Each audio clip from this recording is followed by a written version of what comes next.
Ok, dacă vrea cineva să facă introducerea de acolo, Marin, dacă vrei tu să-l prezinți pe Sebastian.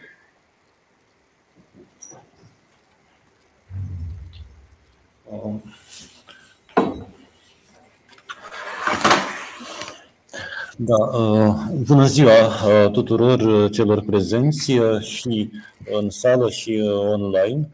Avem plăcerea să-l ascultăm astăzi pe domnul Sebastian Ștefănucă, un colaborator tradițional, aș putea să spun, al institutului nostru și cu niște contribuții notabile în a face cercetări de teren în nordul Greciei și valorifica aceste lucruri, inclusiv în paginile revistei. De această dată ne va spune câte ceva în legătură cu această temă a interlocutorului cheie, înțeleg, în antropologie, ceea ce e de un interes major, cred, fie și pentru simplu motiv că repune în discuție, vom mai discuta asta, vom relua aceste idei probabil, chiar munca de teren. Se pare marginalizat așa în ultima vreme în discuțiile noastre. Dar nu mă mai hazardez în alte afirmații, dau cuvântul cu mulțumirile noastre că ne este oaspete.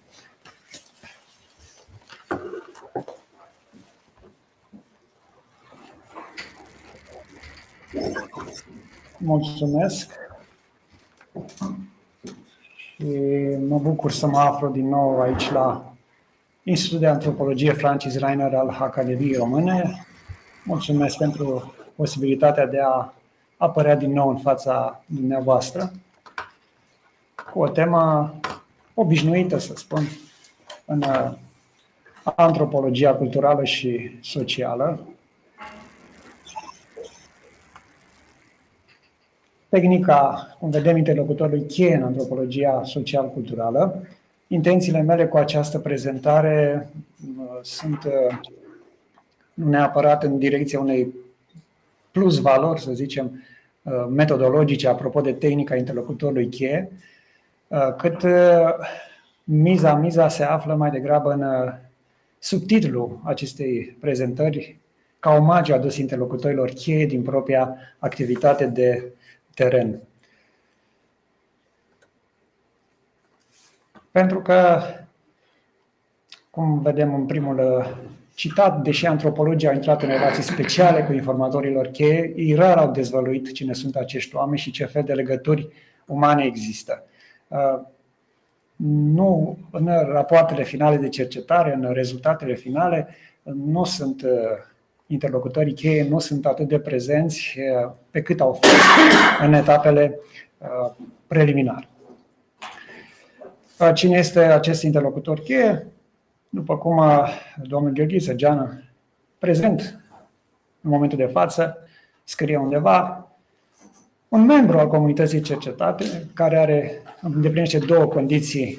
Pe de o parte, o bună cunoaștere a culturii grupului din care face parte și după aceea are și talentul, abilitățile de comunicare pentru a o descrie, pentru a o expune.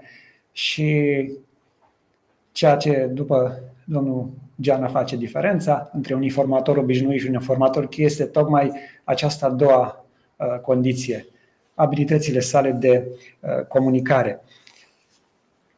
Ca instrument metodologic este un instrument obișnuit în cercetarea antropologică, foarte important.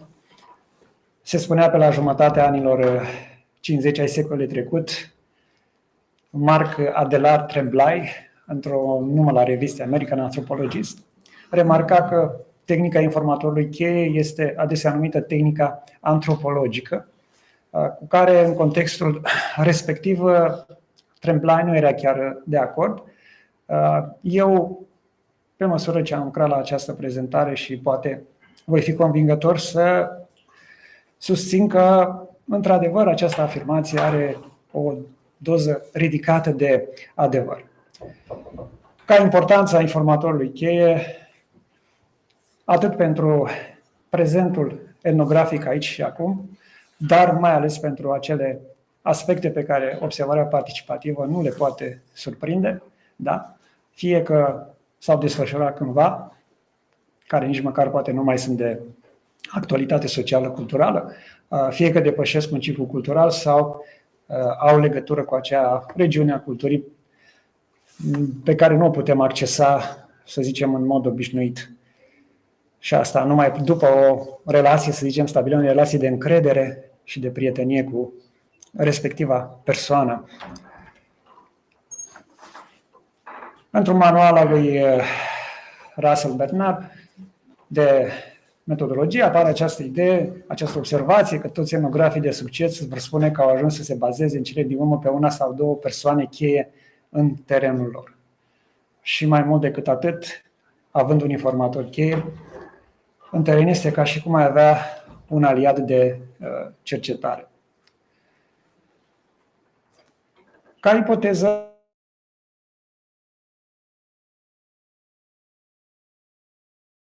de față, mă gândesc că însuși holismul în antropologie s-a născut cumva și din lucruri cu informatorii, cu interlocutorii cheie în special, ca o influență dinspre această zonă empirică spre zona academică.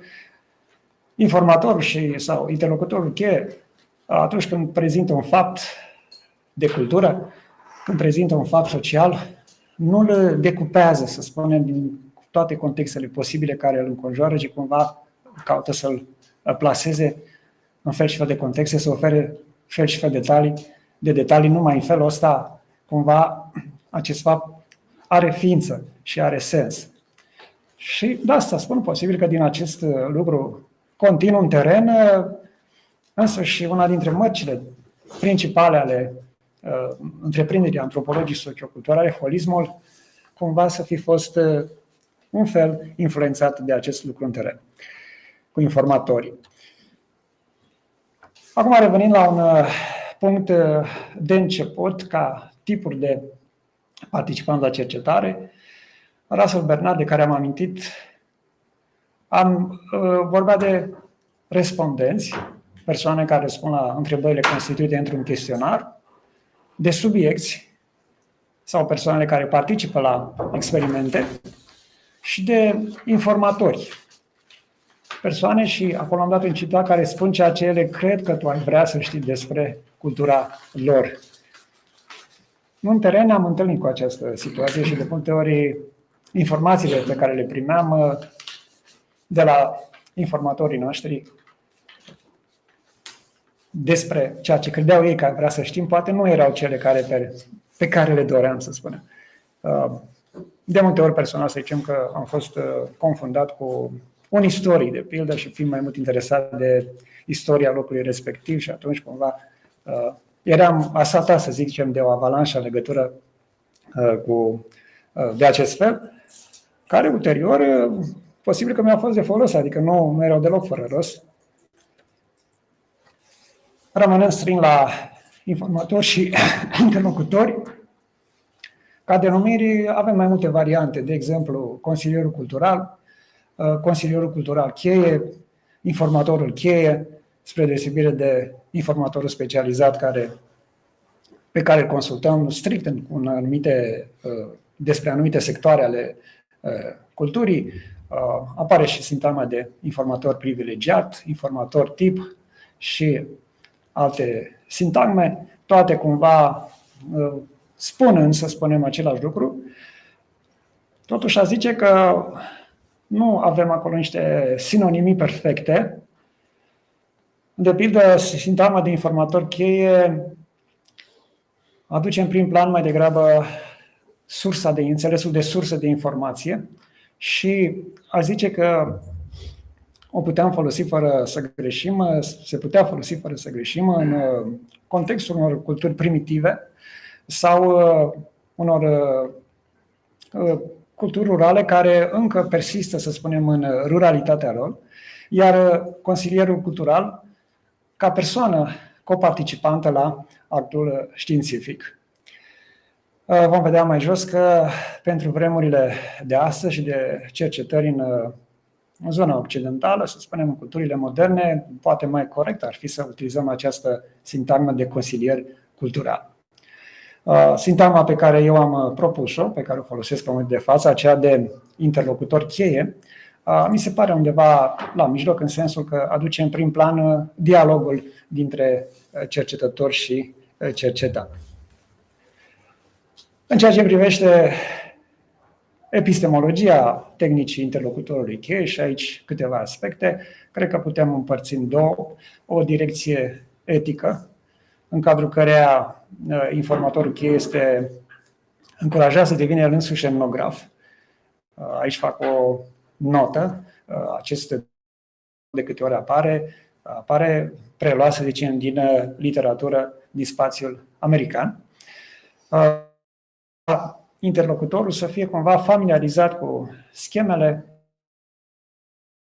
cu conceptele cercetătorului, până pe punctul în care devine un adevărat asistent al cercetătorului. Dar avem și o direcție emică, în care se întâmplă invers. Antropologul ar urma să se inițieze în categoriile cognitive ale interlocutorului și, evitând pe cât posibil, să spunem, contaminarea persoanei din fața sa cu propriile sale scheme cognitive, formule discursive și așa mai departe. Acum, care direcție, să spunem, este cea corectă, cel puțin în ziua de acum, să nu ne grăbim să vorbim de o direcție mică, pentru că această direcție mică s-ar putea să nu prea mai fie posibilă, pentru că realitatea în cercetarea etnoantropologică actuală, care a devenit ce mai mult o cercetare a fenomenelor culturale de acasă, și când zicem asta aproape că se confundă cu societățile și culturile occidentale moderne, se caută sprijinul așa numiților insider culturali, care de fapt sunt cu sau fără lor, conștient sau nu, nu știu, preoții, profesorii, referenții culturali care deja, unii poate deja au cercetări despre comunitățile locale și cumva sunt pe aceea, să spunem, lungime de undă cognitivă cu cercetătorul, cu antropologul. Câteva lucruri despre limitele tehnicii interlocutorului cheie, așa cum le-am preluat, vedem acolo dintr-un manual, iarăși, cercetare metodologică scris de Pelto și Pelto. Întâi de toate, contaminarea interlocutorului cheie cu conceptele și categoriile cognitive utilizate de antropolog. Am văzut mai devreme că cei doi autori erau adepții, să spunem, unei direcții emice epistemologice în tehnica interlocutorului cheie și chiar și așa nu suntem siguri ce prezentăm ca aparținând, să spunem, interlocutorului nostru, dacă nu cumva de lungă durată cu cercetătorul, cu antropologul, el nu cumva ajunge să se contamineze, să spunem, de categoriile cercetătorului și să prezentăm eronat, da, la sfârșit, ca fiind de fapt 100% contribuții native, naturale ale interlocutorului cheie. După aceea, posibilitatea să nu existe un acord între informatorii cheie asupra aceluiași fapt, da? Să avem perspective diferite, și poate că din experiențele de teren pe care le avem am întâlnit astfel de situații, perspective și interpretări diferite. Și iarăși ceva care mi-a atras și mai mult atenția, diferențe față de rezultatele obținute prin alte metode. Iar Pelto și Pelto dau ca exemplu o comparație de metode pentru un oraș mexican, Benito Juárez, extras dintr-o teză de doctorat a lui John Poggi, și vedem acolo că avem comparată tehnica informatorului cheie cu tehnica chestionarului și sunt diferențe. Uneori diferențele sunt chiar foarte mari. Acum, unde se află, să zicem, constatând aceste diferențe, autorii noștri fac observația că acolo unde există diferențe, din chestionare sunt de regulă mai precise decât informațiile obținute de. Eu aș zice că acest lucru este valabil doar pentru acei item de cercetare care sunt pretabili, într-adevăr, unei măsurări cantitative. Pentru alte aspecte, să zicem, care țin de calitativul culturii cercetate, s-ar putea să nu putem pur și simplu să accesăm cantitativ, să zicem, fenomenul respectiv, pe baze cantitative. Iar pentru o deplină siguranță, autorii recomandă utilizarea tehnică a informatorului cheie în paralel cu metoda observării participative, ca și cum ar fi două metode prin care tot timpul o controlezi pe una cu cealaltă. Iarăși aș face observația că în antropologia social-culturală, strategia metodologică cu utilizarea concomitentă a mai multor tehnici de cercetare este ca o regulă. Eu, cel puțin, n-am fost niciodată în teren să folosesc o singură metodă, să zicem. Și regula nescrisă, mai degrabă asta este, da, utilizare efectiv, așa cum mai degrabă te ghidează terenul cu ce strategie metodologică să abordezi la un anumit moment sau altul. Aici spune și eu că în cercetările pe care le-am întreprins la CENA, în județul Tulcea, am utilizat 4 metode și tehnici: chestionarul, interviu, interlocutorul cheie, Ștefan Tagare, despre care voi vorbi puțin mai târziu, și observarea. Și apropo de ce se spune mai sus, că rezultatele din chestionare sunt de regulă mai precise decât informațiile obținute de la interlocutorul cheie, la mine a fost cumva invers. Pe baza chestionarului, apropo de endonimul comunității, unei bune părți a comunității cernene, da, județul Tulcea, apărea ca fiind cel de megleno-român, însă coroborat cu celelalte 3 abordări metodologice. În final, endonimul real se impunea ca fiind cel de Machidon. În ceea ce privește interlocutorii cheie celebri în istoria antropologiei, îl avem, poate întâi de toate, și s-a spus despre el ca fiind cel mai faimos, să zicem, Ogotomeli, în ceea ce Selgriol, Dogon din partea de 40,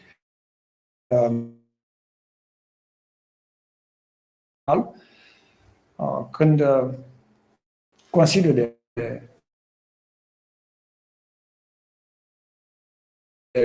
incursiune ale lui Marcel Griol în teren, în sfârșit au căpătat încrederea, să zicem, ca să delege pe Ogotomeli să dezvăluie la unele aspecte de profunzime ale acestui sistem religios. După aceea, cam în același timp, pe Doc, ghidul lui William Foote White printre migranții italieni din nordul Bostonului, ghidul de timp de 3 ani, la sfârșitul anilor 1930, și aici se dea amintit fără îndoială unul dintre reperele bibliografice în antropologia socială și în sociologie, studiul Street Corner Society din 1900. Dambe, colaboratorul, și imediat vedem de ce, colaboratorul lui John Liddell și Ivo Strecker în anii 1970-1980 în Etiopia, în înțelegerea câteva domenii ale culturii Hamar. Am zis colaborator pentru Ivo Strecker. În anii 1980 l-a invitat pe Baldambe în Germania, la Universitatea Johannes Gutenberg din Mainz, pentru a-l ajuta să pregătească cursurile. Iată, să spunem ce spuneam la început, că în fazele finale ale întreprinderii antropologice, interlocutorii cheie nu. Asta este unul din cazurile în care se întâmplă totuși acest lucru. Și voi trece cumva la partea a doua a prezentării mele și în același timp partea în care se află miza acestei prezentări ca omagiu adus interlocutorilor abuți,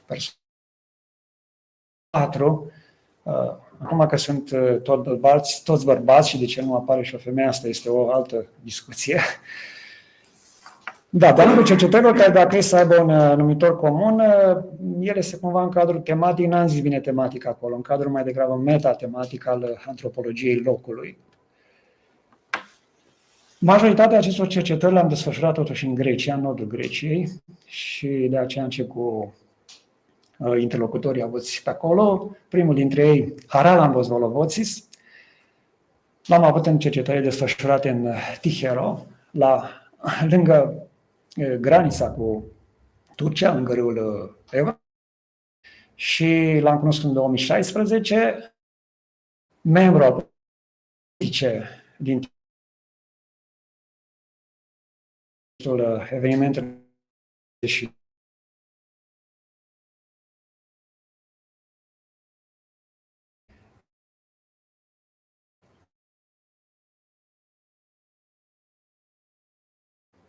care urma să fie la Turciei și grecii din Tracia răsăriteană să meargă în Grecia și turcii invers.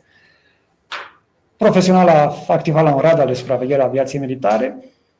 În sfârșit desfășoară și activități agricole pe terenul deținute în lunga Evrosului și în fotografiile pe care le avem îl observăm lângă spitachii în limba greacă, adică un fel de colibă pe care o are în via pe care deține în lunga Evrosului.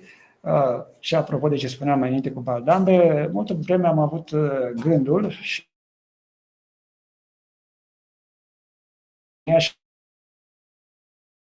împreună cu Haralambos. Îmi spunea la un moment dat că dacă ar fi fost să poată face altceva, plăcut să fie un profesor în domeniile astea umane. Stefanos Mitsotakis, din Kavala, tot în Grecia, cum spuneam, pe care l-am cunoscut nu în Grecia, ci 12 în România la un festival de folcloric de la Galați, unde a venit cu un ansamblu, o asociație a evriților din prefectura Cavalei la festivalul respectiv, iar evoluția lor a fost atât de reușită și apreciată încât au și câștigat atunci marele premiu al festivalului. Eu i-am coordonat, acum nu știu dacă am avut și eu vreo contribuție la treaba asta. Soția mea e coordonat de fapt, dar eu putând să vorbesc limba greacă, atunci mi-a cerut ajutorul. Și în fotografie se află cu diploma festivalului, alături de 2 tineri ai ansamblului de dans și în partea cealaltă întregul ansamblu sosit la Galați. La fel, nu este un cavaliot 100%, ci un descendent al grecilor migrați din Tracia nordică, astăzi în Bulgaria, în Grecia, în contextul evenimentelor politice care au culminat cu acordul dintre, de data asta, Bulgaria și Turcia deși Grecia, din 1919. Am uitat să spun mai devreme că în cazul lui Haralambos Volovoțis și al cercetărilor desfășurate la Tihero, unul dintre cel mai important text pe care l-am scris pe baza acelor cercetări și a colaborării de care ziceam este acesta, Nowadays Identities and Place of Origin in the Balkans, The Arvanites Case in Tihero, Greece, care este publicat chiar în revista acestui institut, Anuier Rumen de Antropologie. Pentru colaborarea cu Stefanos Mitsotakis, care a fost o colaborare mult mai extinsă și durează neîntrerupt din 2012, cum spuneam, chiar și acum câteva zile am discutat cu dumnealui. Unul dintre textele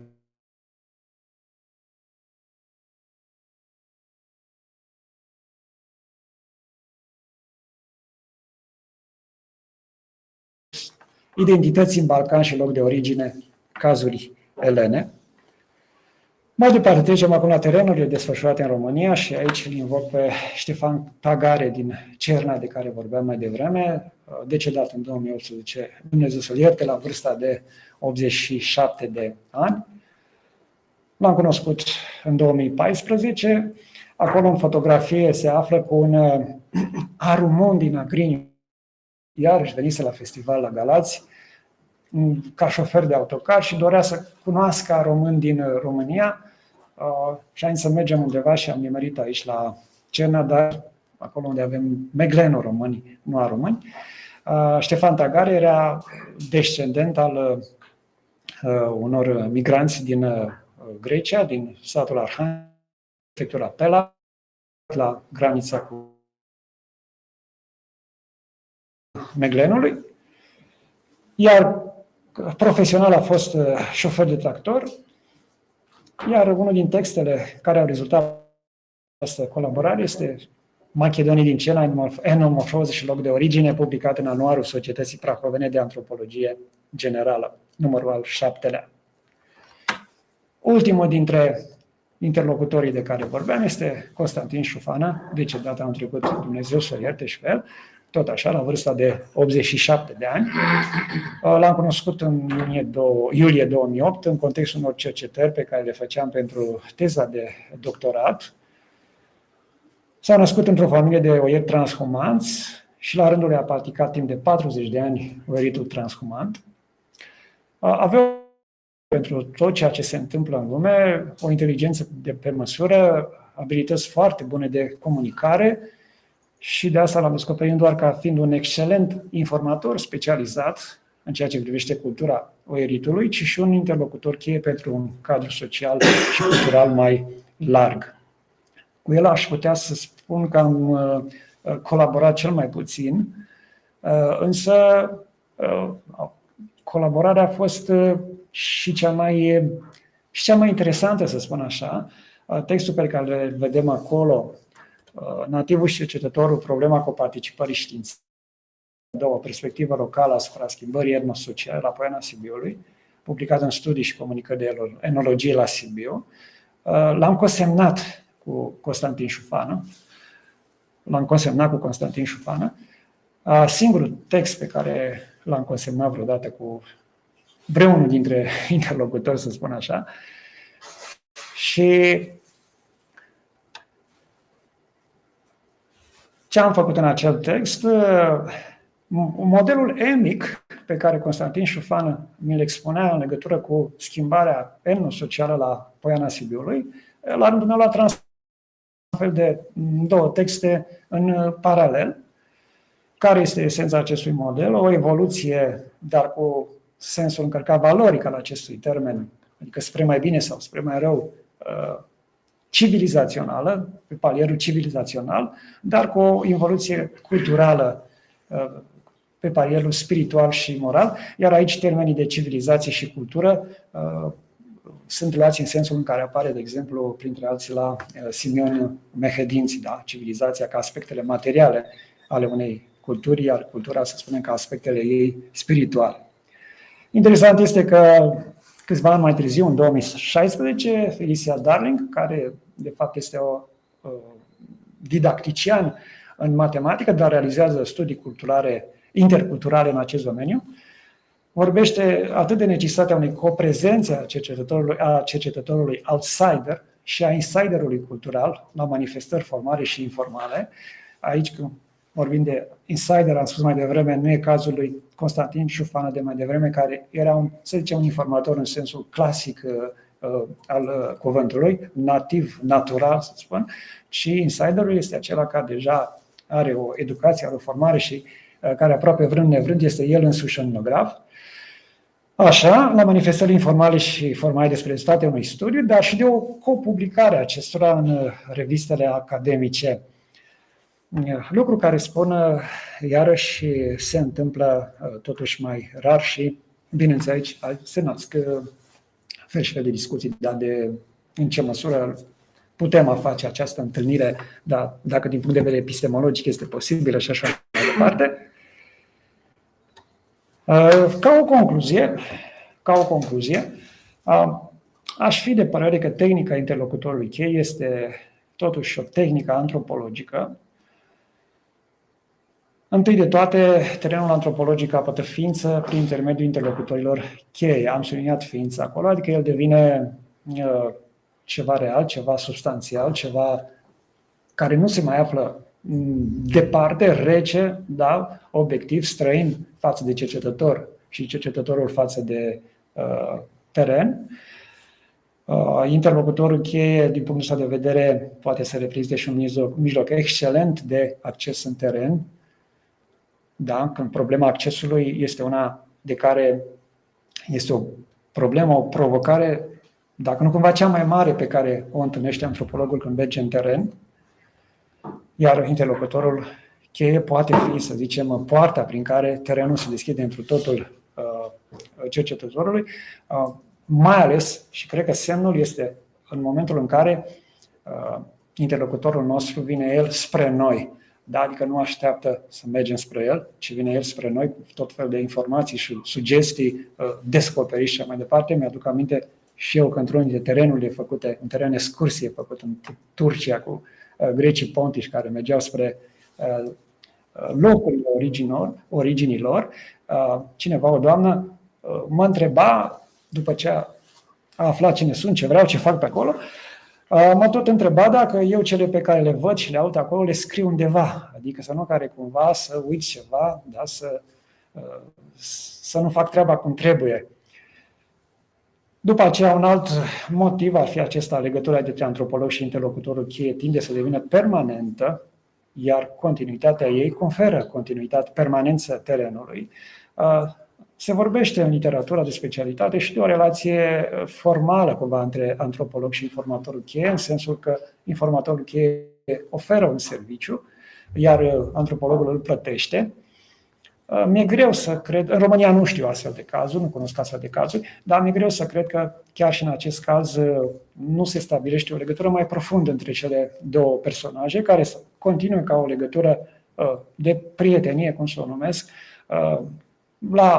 pe termen nedeterminat, ori asta să fie, repet, să însemne că terenul însuși continuă, da, și dincolo de prezența fizică, să spunem, a cercetătorului în teren. Iar această continuare, știm foarte bine, este mult înlesnită acum de tehnologia actuală. Și am impresia că tehnica interlocutorului este mai puțin sau deloc utilizată în alte științe umane. Este o tehnică specifică, zice, antropologiei socioculturale, mai mult chiar decât observarea participativă. Da, observarea participativă poate foarte ușor fi adoptată și pentru alte științe umane, pentru sociologie, pentru demersurile, să zicem, etnologii-culturale, dar tehnica interlocutorului cheie e una care se dezvoltă tocmai având ca o condiție terenul de lungă durată. Da? Relația asta nu se face peste noapte. Da? Și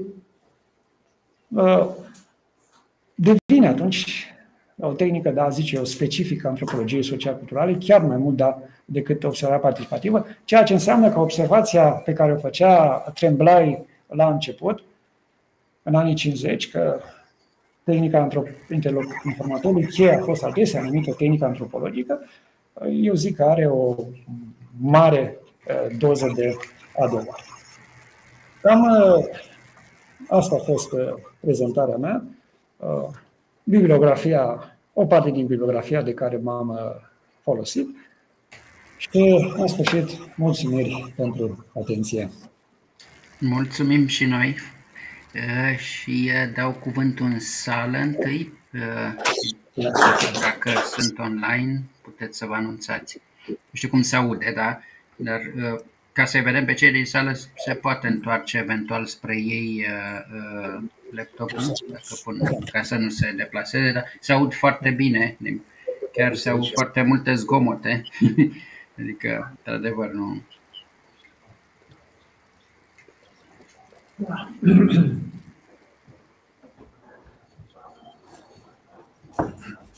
Hai să spun ceva.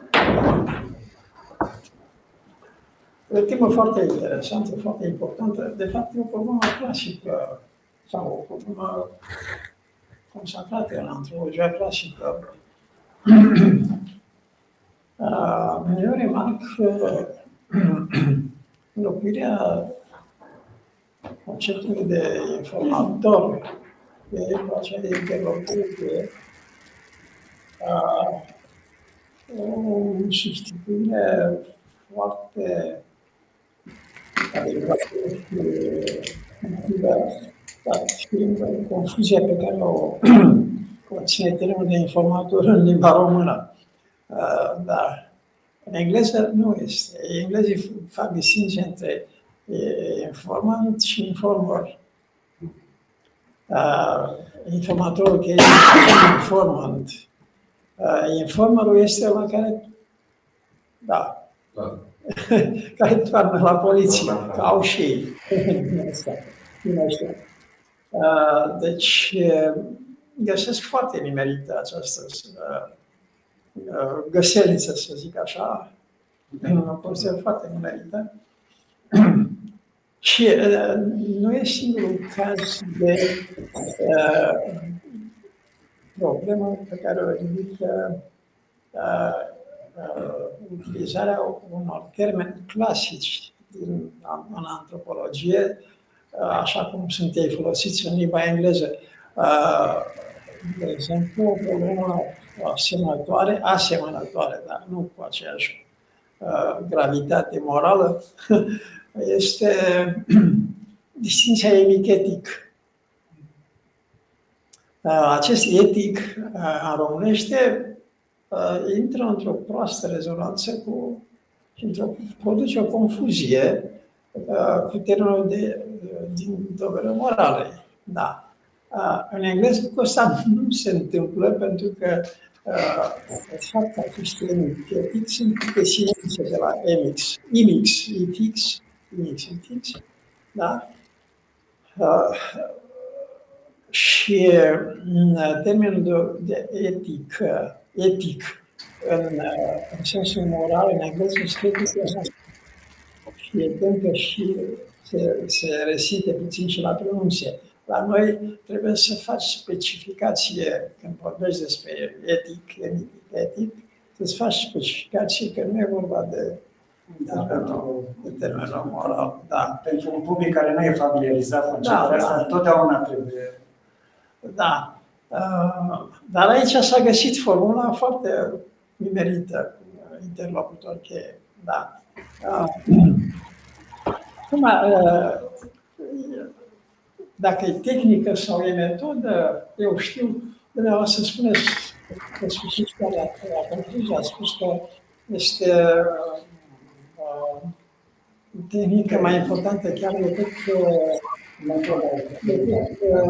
tehnica observarea participativă. Nu sunt. Tehnica metoda anchetei, interlocutorul cheie, vorba de metoda anchetei, tehnica metodei anchetei, iar într-adevăr observarea participativă e metodă de sine. Nu, asta e metodă, este o metodă fundamentală în antropologie, dar observarea participativă putem să suportăm relația cu informatorul ca o chestiune de tehnică. Acum, distinția asta între metodă și tehnică are o notă, o undă speculativă pe care trebuie să o acceptăm ca atare. Dar e foarte importantă, e foarte interesantă, astfel numit de Baldambe, informatorul lui sau interlocutorul lui Voștrecă. Ei l-au adus pe acest Baldambe, l-au adus la Mainz, el și cu Jean Liddell, da? L-au prezentat studenților, l-au plimbat prin Germania, pe la universitățile germane. Ce e foarte interesant este că aceasta a fost atât de strânsă încât Baldambe, când a ajuns la ceasul ultim al vieții lui, în Etiopia, n-a pus să-și dea Duhul până când n-a venit lângă el la căpătul lui Voștrecă. Asta, atât de emoționantă, cum la urmă poate să devină o astfel de relație. Sigur, cei care am făcut teren, fiecare avem experiența noastră de felul acesta. Eu pot să mărturisesc că unul din regretele mele este că n-am făcut o galerie așa cum încearcă domnul Stefanu, că se facă o fel de galerie cu astfel de indivizi, așa, o galerie de portrete. Dar de exemplu, dată la curs, la o prelegere de la Facultatea de Filozofie pe care o țineam în cadrul cursului meu de antropologie, m-am dus cu casetofonul și le-am luat o secvență dintr-o conversație pe care am avut-o cu un astfel de l-am și menționat frecvent într-unele dintre lucrările mele, da, Pavel Spăiosu, care mi-a dat o definiție a înțelepciunii absolut extraordinară. Da. Zice, l-am întrebat, dar mă direct, ce înțelege prin înțelept. A ezitat așa un pic și pe urmă mi-a spus de-a dreptul. Zice, înțelept este un care face un bine și nu arată că a făcut un așa mare bine. Și eu am tresărit pentru că asta este de fapt versiunea morală a înțelepciunii și comparabilă cu definiția pe care a dat-o Socrate. Că Socrate a dat definiția gnoseologică a înțelepciunii, să nu pretinzi că știi ceea ce nu știi. Omul ăsta a dat definiția morală a înțelepciunii. Da. Deci sunt, oricum sunt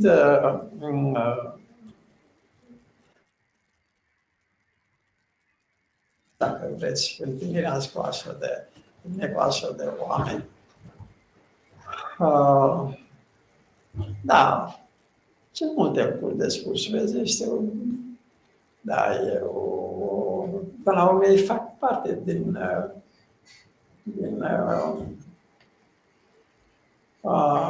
istoria noastră, ce spune, profesiunea cariera științifică, mai departe. Da. Sunt și am avut și alții asemenea autori. Da. Am în arhivele mele, în arhiva mea, am asemenea cred schițate, vorbe de ale lor, da, sunt figuri absolut extraordinare. Unul nu pot să-l uit. Așa ce la mine zice, și nu uitați ce vă spun. Eu, zice, există oameni care îți fac dintr-un bulgăre de țărână un bulgăre de aur și alții care îți fac dintr-un bulgăre de aur un bulgăre de țărână. Păi este absolut extraordinar, ce să spunem. Da. Deci, fac parte din experiența noastră de cercetare de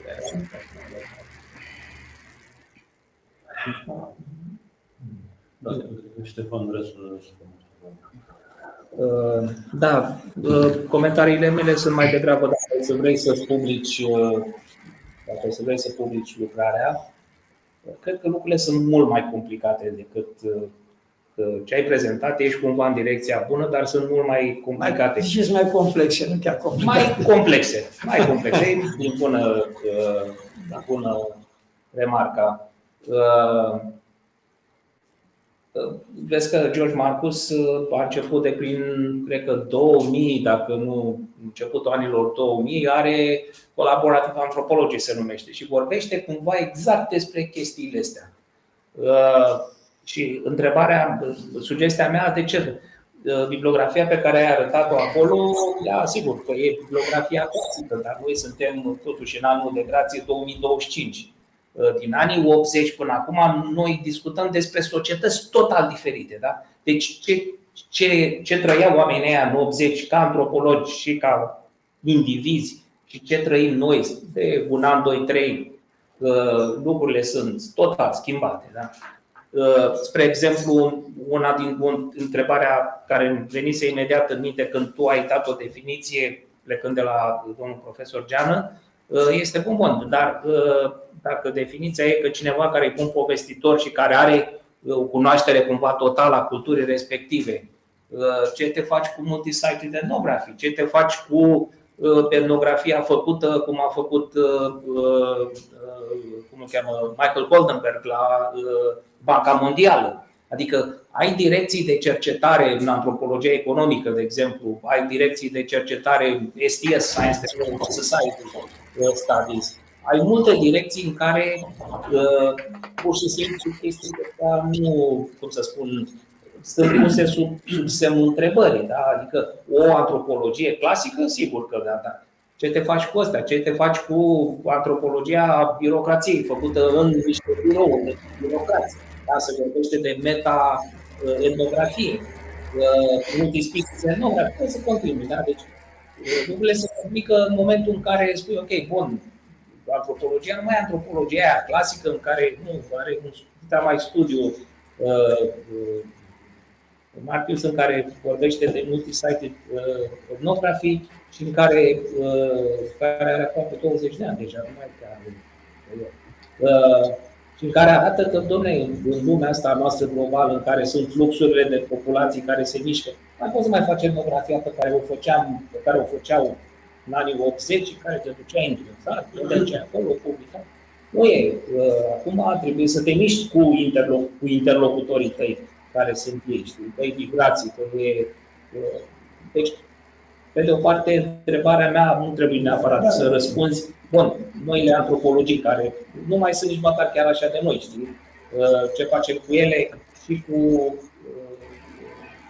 tehnica interlocutorului cheie. Și eu folosesc interlocutor, nu mai folosesc informator, că nu-mi plăcea la început, când eram prea mic, nu știam, dar după am primit o observație de la acum mulți ani și le-am învățat. Deci asta e prima. A doua, sigur că ai citat-o pe doamna, știu că e bine să facem echipă cu interlocutorii cheie. Astea pun niște probleme de epistemologie, 1, dar 2, de poziționalitate. Eu știu că am făcut așa ceva. Noi am publicat, când am publicat în Nature and Culture articolul cu renaturarea Babilei, care e primul proiect de renaturare din tot postulatul socialist. Am avut 3 interviuri cu care cumva rămăsese din toată echipa aia care participase la Tânăr pe atunci. Hai să-l luăm noi, e un biolog, dar totuși noi trăgeam niște concluzii. El, ca biolog care fusese implicat în transformarea, în proiectul ăla din anii 91-93, avea alte perspective, adică a fost o întreagă negociere. Și asta, atenție, cu cineva care avea un doctorat în biologie, care, nu? Dacă te duci cu, nu știu, noi, de exemplu, punând problema asta, noi am făcut ceva ce nu multe proiecte fac. Am avut în proiectul în care a fost și Adrian prezent, am avut o serie de interlocutori pe care i-am rugat să scrie și bulgară și în română. Zic, bă, scrieți-vă ce vreți voi, uite, despre insule, experiența voastră cu insule când erați mici. Și am scris în bulgară, am tradus în română, am tradus în engleză și e varianta bulgărească scrisă într-o bulgară destul de scară, să te aștepți la cine știe ce. A fost varianta română edulcorată, evident, că trebuia cumva ca să fie înțeleasă, iar în engleză din nou. Deci noi am încercat cumva să implicăm altfel decât, nu știu, să publice cu noi. Mi-ar place să public cu cineva, dar lucrurile sunt mult mai complicate. Încă ceva la care trebuie să fii atent când vorbești de interlocutori cheie, ei au propria lor poziție în societatea lor, societatea locală. Eu am făcut așa ceva, am stat și la unul dintre ei. După ce am terminat cercetarea, și sper că poate să spună la fel de mult, că am stat luni întregi în Slamătrân, în Bulgaria, la Goșo. El avea propriile lui interese, suntem prieteni buni, îl sun eu, Paști, Crăciun, Sfântul Gheorghe, nu există să nu vorbim. Suntem prieteni pe Facebook, dar el avea propria lui agenda. Ne-a ajutat foarte mult pentru că am fi făcut mult mai puțin fără el, dar pe de altă parte eram conștienți că el și agenda lui câteodată era în conflict cu a noastră, pentru că, de exemplu, inginerul cu care noi voiam să vorbim, eu nu vă conduce acolo, nu vorbim de mult, eram tânăr de când nu vorbesc cu ăsta. Când am ajuns acolo, nu sunteți voi românii care stați la Goș? Ba da. Puf! Deci, ideea că, știi, să o iei cumva necritic, poate să-ți aducă, știi, în lumea că tu ești, cum să spun, imaginea ta e lipită de un astfel de cheie, poate să te aducă și de servicii. În cazul nostru, noi am participat la chestia asta pe viu. Da? Lucrurile sunt puțin mai complicate, repet, nu știu dacă vrei să... Da.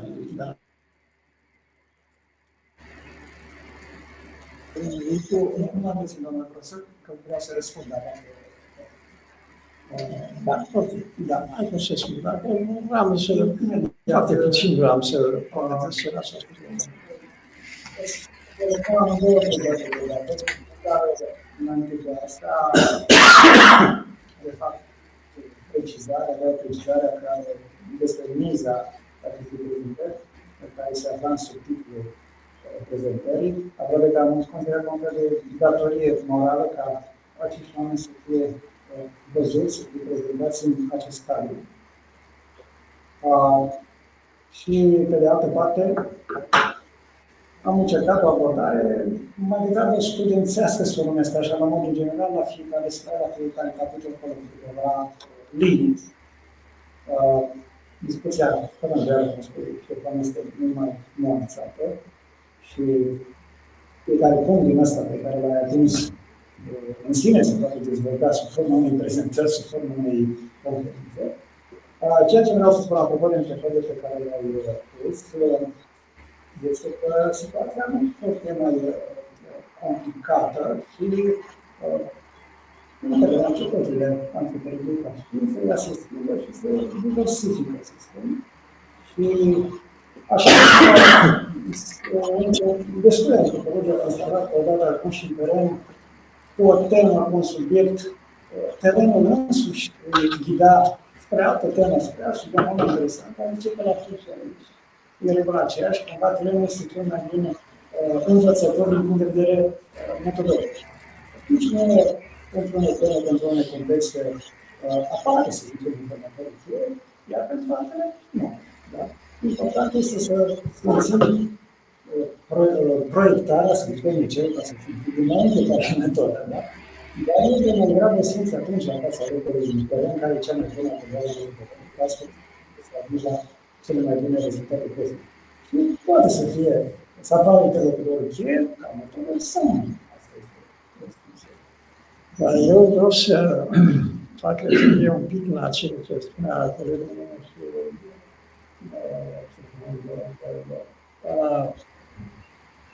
e adevărat că contextul sau tipul de etnografie care se practică astăzi este diferit de cel clasic. Așa. Asta se datorează devenirii, n-aș zice evoluției, devenirii însuși a noțiunii, a înțelegerii care se dă etnografiei. Lucrul ăsta, în secolul XIX, etnografia era o disciplină. Acum, de la Levi-Strauss încoace, nu se mai prea vorbește despre etnografie ca disciplină decât în țările astea unde, să zicem, antropologia a ajuns mai târziu sau în țările în care etnografia s-a clasificat, ca la noi în țară, de exemplu, ca disciplină. Dar etnografia a devenit un fel de etapă empirică a celor antropologice, etapă empirică. Și atunci s-a extins însuși termenul de etnografie la culegerea de material, cum a spus, activitatea de birou. E o mică problemă. Care este etnografia acestei teme, acestei probleme? Și deci tema de etnografie s-a extins oarecum în manieră sociologică, indiferent pe vorba de mediul birocratic, de mediul ingineresc, de mediul, știu, comportament. Este și descripție în termenul de etnografie, este recent de timp. În literatura actuală, termenul de etnografie tinde să fie respins, ca fiind diferit de antropologie. Da. O întreagă dezbatere. Da. Și aș vrea o completare la ce spuneam eu înainte despre interlocutorii cheie. Sigur că nu știu cine a spus că la modul ideal poți să reconstitui cultura unei comunități pe baza unui singur informator sau interlocutor cheie. Sigur că este o exagerare de tip metodologic. Dar de regulă te folosește mai mult și de interlocutori. Și e o foarte importantă problemă aceea a sincerității lui. Acelui cu care stai de vorba interlocutorului. E o carte cu titlul ăsta, They lie, we lie. Dacă ei mințim și noi. Dar oricum, e un timp de discuție la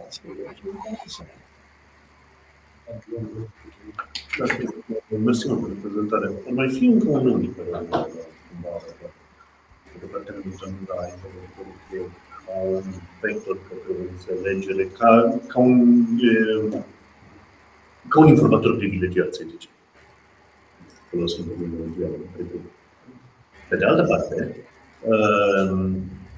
acești interlocutori cheie pot fi subiecti în sine. Și asta e cumva, în multe feluri, mai nou, mai creativ și mai imaginativ. Și vă dau două exemple. Anna Tsing, în In the Land of the Diamond Queen, spune o întreagă istorie a ideii de marginalitate și a rezistenței la colonialism prin ochii unei femei, unui șaman negru, Umada. Ea devine subiectul, ea devine și subiectul și obiectul întregii analize. Și e o lucrare absolut fantastică.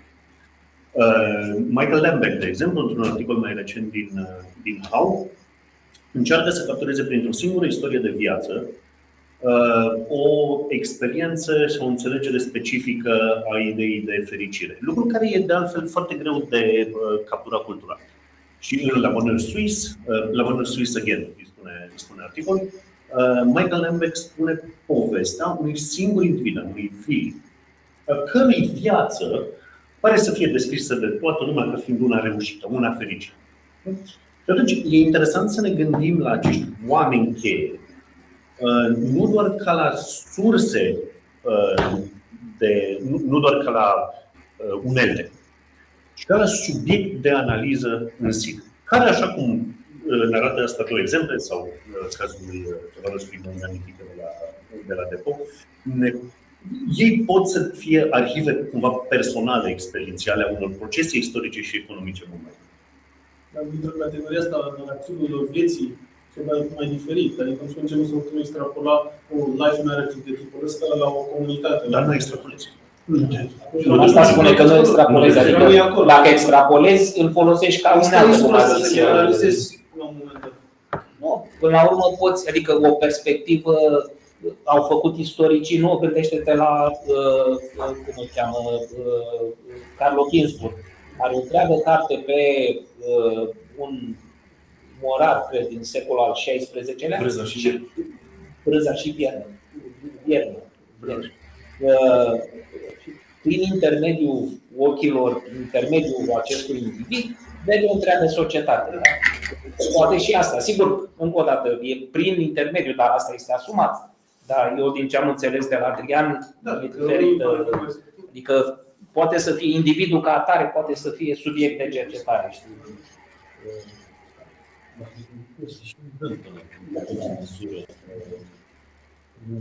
Dacă vrei să răspunzi, nu vreau să dar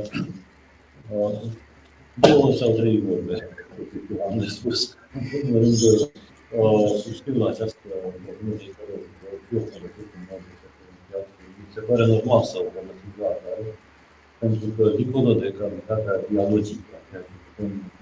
Dacă poți să tragi microfonul mai spre tine, că e vorba de, cum a punctat deja Ștefan, e vorba de capacitatea colaborativă sau partenerială a cercetării și aș adăuga, dacă îmi permiteți, și împărțirea responsabilității cercetării din acest punct de vedere, dincolo de omagiul pe care îl acordăm sau îl datorăm unor asemenea, să spunem așa, parteneri de cercetare. Este cazul, Adriana a pomenit despre povestea unei șamane în anii 70, din câte știu, a fost scrisă o monografie despre așa numita prima șamanism, O lucrare care are un caracter multiautorial, în sensul că ea este semnată în același timp și de un antropolog, și de interlocutorul cheie, dacă vrei, și de editor, și de referenți sau de peer reviewer și așa mai departe. De ce invoc acest exemplu pe care îl dă de fapt James Pickford, în care despre interpretarea etnografică o numește? Pentru că e vorba, repede, de această împărțire a responsabilității și de caracterul plural, pluralist al cunoașterii care se degajă de aici și ca un de a decentra, după părerea mea, o categorie de informație care poate să fie percepută ca fiind privilegiată. Și ca să evităm acest risc și să centrăm prea mult caracterizarea unei comunități, să spunem, întregi culturi pe un interlocutor de acest tip, atunci dilatăm cumva procesul interpretativ. Așa am perceput eu ideea. Pe de altă parte, eu, cel puțin din punctul meu de vedere, consider că dincolo de aluviunile sau sedimentele firești în orice disciplină de înnoire teoretică, metodologică și așa mai departe, există totuși un nucleu dur care rămâne. Și asta este valabil și pentru această problematică a interlocutorului cheie. Nu vreau să pun la oaltă cazul Rotomenitu, Valdambe sau alți interlocutori. Cred că fiecare dintre noi avem o asemenea galerie de portrete și am putea invoca. Eu nu am întâlnit, nu vreau să intru în asemenea detalii. Fapt este însă că interlocutorul cheie aproape că se descoperă el însuși ca atare, adică nu avem această, cum s-a spus, o revelație, în măsura în care vezi că dintr-o dată el îți oferă un concentrat de informație pe care ar trebui să o aduni ca o adună din mai multe locuri. Sigur că ai datoria să verifici informația, dar în momentul în care găsești, cum s-a întâmplat, de exemplu, în anumit context, în Marginea Sigură, o doamnă care mi-a redat genealogiile practic întregului cartier în care stătea, în diverse grupuri de rugădenii de acolo, încât mi-a scutit munca de investigație. Atunci mi-am dat seama că face un efort de memorie, cu totul deosebit și comparabil în acest punct de vedere cu, nu știu dacă fac o comparație forțată aici și îmi cer scuze, dar poate vă vine în minte unora dintre voi acea enumerare extraordinară, o listă a corăbiilor în Iliada lui Homer. Și e vorba de felul în care un rapsod antic face dovada unei memorii excepționale. Asta se întâmplă și cu interlocutorul cheie. În care găsești așa ceva, de teama că este o comară. Dar spusă că este și riscul de a te lăsa cumva atras.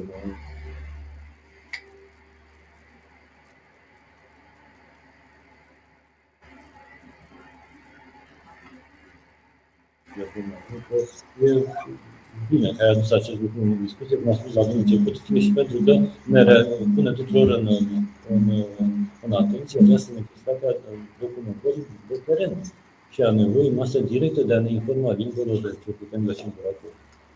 Bun. Dumneavoastră ați realizat un volum. Da, nu vreau să intru în alte detalii. Știți că eu am și care Am publicat un volum despre interlocutori cheie din Mărimea Sibiu, din mai multe comunități, OER, Transilvania. Am publicat și despre meșteșugari. Meșteșugarul în sine este o poveste. Când mergem, după părerea mea, categoria meșteșugarului se definește aproape de la sine ca fiind una de interlocutori cheie, pentru că nu poți să găsești foarte mulți oameni pricepuți în acest punct de vedere într-o comunitate. Și se spune, în gospodăria cu tare și de un foarte bun produsător în lemn. Deci merge acolo și este ceva unic pe ansamblul etnografic local. Și deci noi la ăla și l-am spune foarte multe lucruri. Dar mă rog, asta e altă. Asta poate la, cum să s-a spus, unei examinări din astea riguroase, te duce undeva nu e casa, dacă o mulțimea de cheie la o casă ai o singură cheie, știți? La asta mă gândeam acum. Dar risc să te încui înăuntru cu această cheie, știți? Da. Asta e ideea. Așa că într-o comunitate trebuie să ai mai multe chei, evident. Da. Să dăm totuși voce celor din mediul care vor să... Dar nu e decât colega noastră, mai e și Erica. Cred că spre mulți. Dacă sunt și online, Dina, vrei să intervii? Nu voiam. Okay. Da, a fost foarte interesant. Acum eu urmăream și zgomotul care e auxiliar, că într-adevăr prinde destule zgomote și de lângă. Vreau să-l... În fine, sunt câteva detalii la care, bun, aș fi vrut să-l întreb pe Sebastian, dar acum nu mai pot să intru în detaliile astea. Și am văzut că cumva s-au atins și câteva subiecte pe care vreau să le ridic eu. Chestia interesantă, mă rog, ce m-ar interesa, cum ar fi una chestia asta, mă rog, problema, să zicem, deformării, dacă pot să o numesc așa, adică în ce măsură informația poate fi deformată, a zis de verificare, da? Dar bineînțeles relația cu informatorul cheie se bazează pe încredere, da? Și bun, cum verifici în afară? Ups. E un zgomot foarte mare, ceva să... Da, acum s-a mișcat. A fost o chestie cumplită, un zgomot extrem de mare. Bun, deci asta ar fi ceva. În fine, Ștefan mi-a ridicat sau mi-a luat vorba puțin, că exact la asta mă gândeam și eu în direcția noilor abordări în antropologie și bun, eu m-am ocupat puțin cu multispecies antropologie, cu care a ocupat și Ștefan, mă rog, din perspectiva mea, a filozofului științei, dar mă gândeam cum extrapolezi acolo și cum vezi acolo informatorul cheie. Bineînțeles că poți să, într-un anumit registru, și un non-human being poate să fie așa ceva, nu? Dar dacă te duci la alte specii și mai ciudate, nu știu cum îl mai poți identifica. În fine, astea sunt câteva scurte remarci.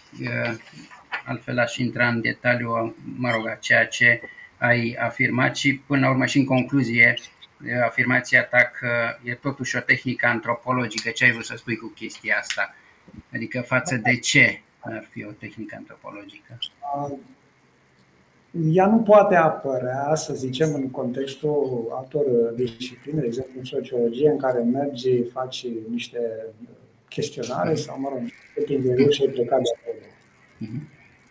Este specifică sau interlocutorul cheie se selectează, că asta este cuvântul, se selectează, dar după o perioadă lungă de teren, să zicem, în mijlocul grupului respectiv. În sensul ăsta, să spun că Wallace-Knowles este o tehnică specifică a antropologiei socială-culturale.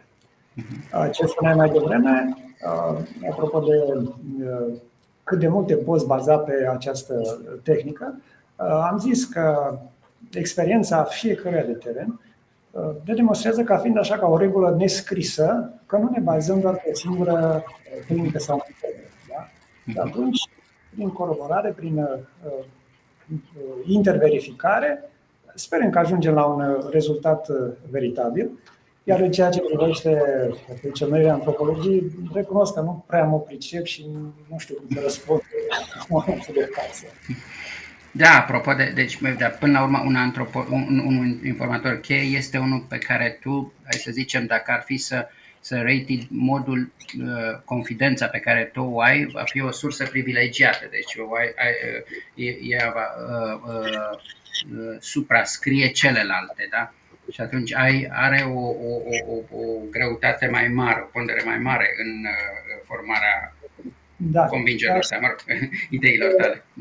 Ca un, nu știu dacă e un paradox, iarăși, ca de la sine înțeles, prin înțelesul lucrurilor, nu știu dacă această tehnică poate fi prevăzută în proiectul metodologic. Să spun că mă voi folosi de informatori cheie, pentru că, să spuneam de vreme, pur și simplu, e contextul respectiv, dar e acești informatori să nu apară.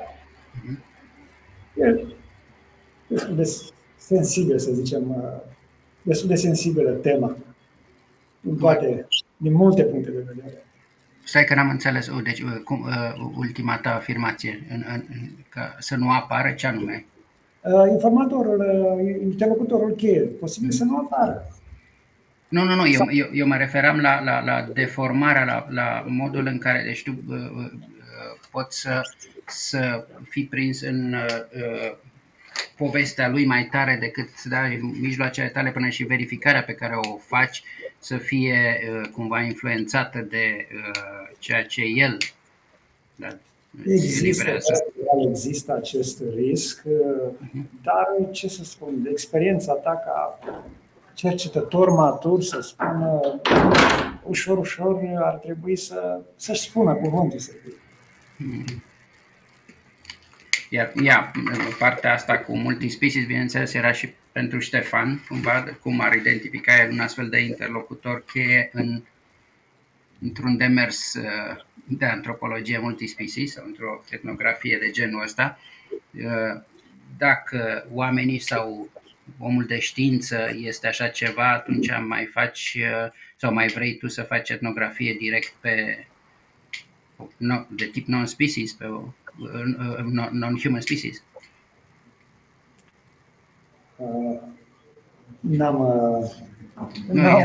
Era pentru Ștefan, nu știu dacă e acolo.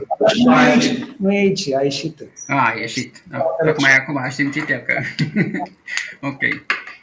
Mă rog, și Adrian poate să-mi răspundă că și el e... dar el nu e un susținător al multispecies așa de înfocat cum e Ștefan.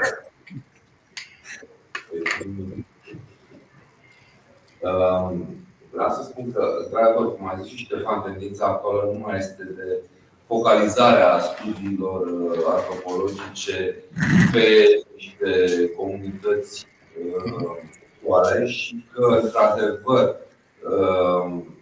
informatorul cheie era o tehnică absolut necesară în antropologia clasică atunci când se studia o comunitate, mai ales vorbind de comunități izolate sau cu un anumit specific. De pildă, când a fost făcut studiul, s-a materializat într-o producție de antropologie vizuală pe călugării asceti care depășesc un jurământ de tăcere la Chartreuse, de Philip Groening. El a trebuit să apeleze la un informator, chiar adică la persoana care făcea legătura, ajuta la aprovizionarea comunității de călugări, pentru a-și putea construi ghidul de observație. Pentru că, practic, interviurile nu puteau fi făcute pe timpul comunității respective. Dar sau pentru anumite comunități îndepărtate, cum a fost sigur în antropologia clasică, Levi-Strauss sau Malinowski, care aveau nevoie de niște interpreți. Și atunci automat ei deveneau, cum se cheamă, interlocutori cheie sau privilegiați. Într-adevăr, acum tendințele sunt, cum a zis Ștefan, de a căuta o antropologie multisite, unde deja prin invazia aceasta tehnologică de comunicare, prin dezvoltarea transporturilor, lumea se globalizează și necesitatea unui interlocutor cheie ce în ce mai mică. Deci e obsolet conceptul, nu mai e nevoie de așa ceva sau? Poate nu neapărat. Da? Adică nu i-aș acorda aceeași încredere și mă raportez la ultima concluzie a lui Sebastian. Asta vroiam eu, aș fi vrut să zic. Adică, da, dacă te uiți în spate și ai exemple și bibliografia a fost, adică am văzut 75, 86, cred că cea mai nouă e 2016, dacă nu mă înșel. Pentru istoria antropologiei e foarte important, evident, chestia asta, dar adică dacă te referi la antropologia de astăzi, la subiectele care se dezbat, la ce se întâmplă, la asta m-am referit, că tocmai ai ieșit, că aveam o întrebare pentru tine și în contextul multispecies anthropology. Adică, spre exemplu, cum îl cheamă, Pierce, cel de la Cambridge, care a făcut pe multi-sited ethnographic, ai numit tu, el lucrează cu un elefant, cu o femelă, da? Și de la care învață foarte mult, nu numai despre să zicem, mediul natural în care se mișcă, dar învață mult și despre relațiile cu ceilalți elefanți. Da? În perspectiva asta, eu l-aș numi un interlocutor sau o interlocutoare cheie. Am uitat cum o chema. Ok, da, în cazul unor specii de genul ăsta poți, dar în momentul în care te duci spre specii puțin mai depărtate, ai o chestie, nu știu, ca Cecilia Love, da, despre virus sau nu știu ce, nu știu cum mai poți să ai un interlocutor cheie acolo. Așa spun că adică dacă te uiți la antropologia actuală, din ce în ce mai puțin ai putea să folosești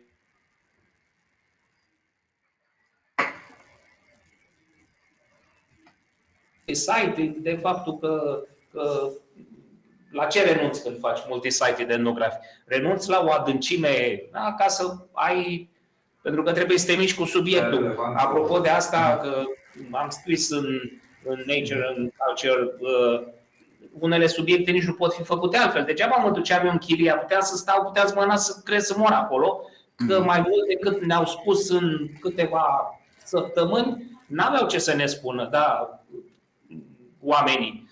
Ca să înțelegi proiectul ăla, trebuie să te duci la Tulcea, trebuie să vii la București, trebuie să te duci în Germania pentru că au venit cu know-how și dintr-o dată antropologia ta nu mai poate să fie o antropologie locală, da? Că nu ți ajută, nu înțelegi nimic, da? E primărița, fosta primăriță care avea oarecare cunoaștere, că lucrase cu oamenii de acolo când era ea mai tânără. Sunt câțiva pescari care au spus, domne, nu trebuie așa, ce avea o cunoaștere locală. Dar ca să înțelegi tot proiectul din momentul în care a fost deserat în niște instituții în Germania, bani de la Banca Mondială și din bani germani, da? Și specialiști veniți din diverse colțuri ale lumii, plus câțiva specialiști de aici, de la Tulcea, dintr-o dată ai 3-4 locuri în care nu înțelegi pur și simplu proiectul dacă nu faci asta. Da? Dacă vrei să ai o descriere etnografică, să ai o analiză pertinentă, nu poți să o faci altfel decât în perspectiva asta. Da? Bun, dar asta nu văd care exclude faptul că ai avea în fiecare site, în fiecare loc, un astfel de interlocutor cheie. E greu de crezut pentru că un astfel adică deja cercetarea asta ți-a foarte mult timp, da? Și nu poate să fie mai mult decât 1-2 articole. Da? Și atunci renunți. Chiar a apărut acum o carte, e apărută foarte recent despre The Roots of Power.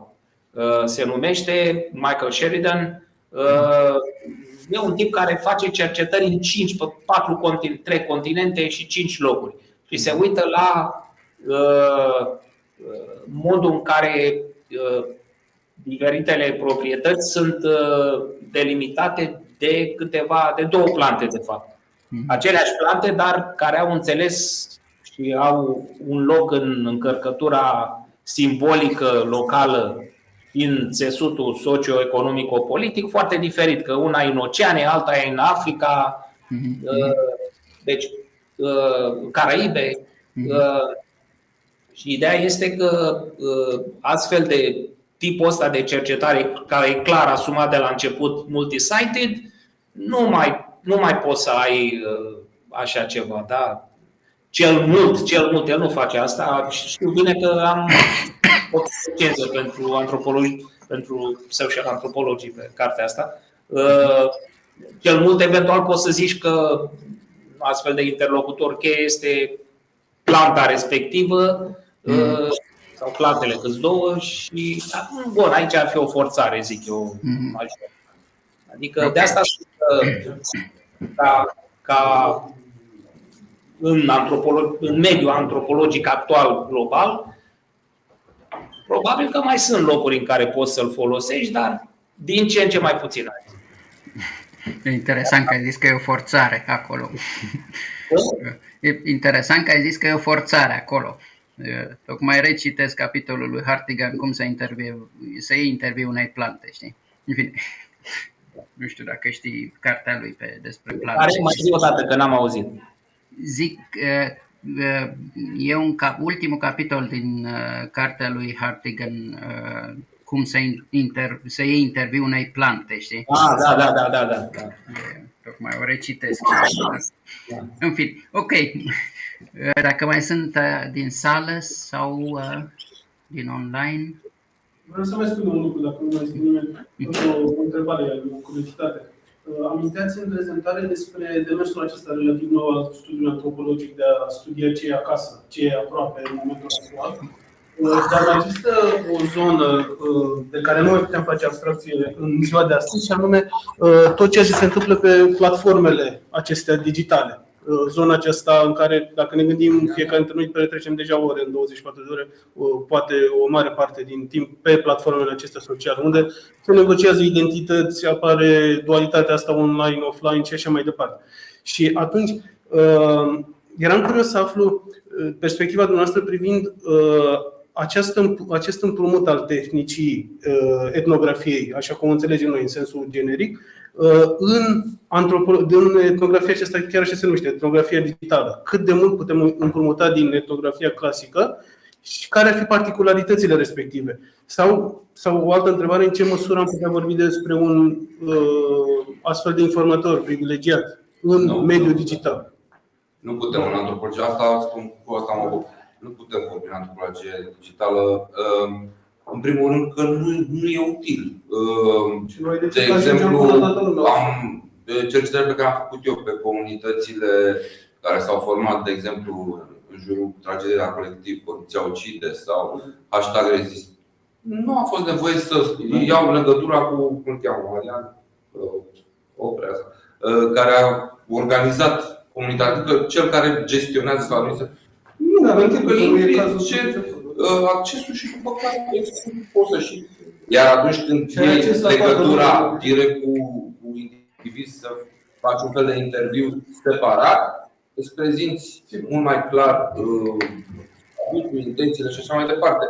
Nu ai nevoie de o persoană care să-ți faciliteze, pentru că nu mai zic la alte comunități internaționale unde ai o limbă de circulație. Sigur, dacă încerci să intri într-o comunitate creată particular pe nu știu ce dialect sau specific pentru a conserva, acolo e cu totul altceva. Dar când vorbim de temele mari pentru care sunt constituite comunitățile online, nu ai niciun fel de. Deci în mediul digital practic se suspendă ideea în sine de. Nu se poate extinde.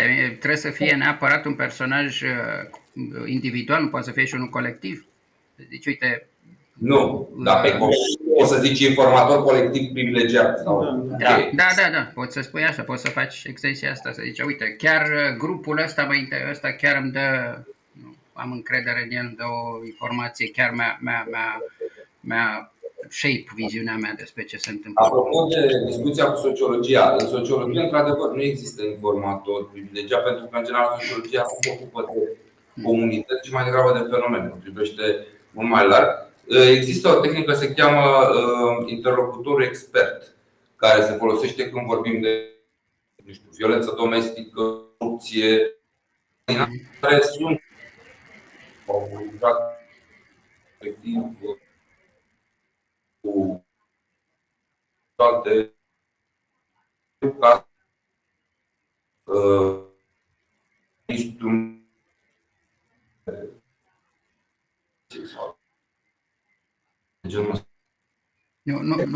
Nu mai aud nimic, s-a auzit foarte întrerupt, că legătura de internet e foarte proastă deja.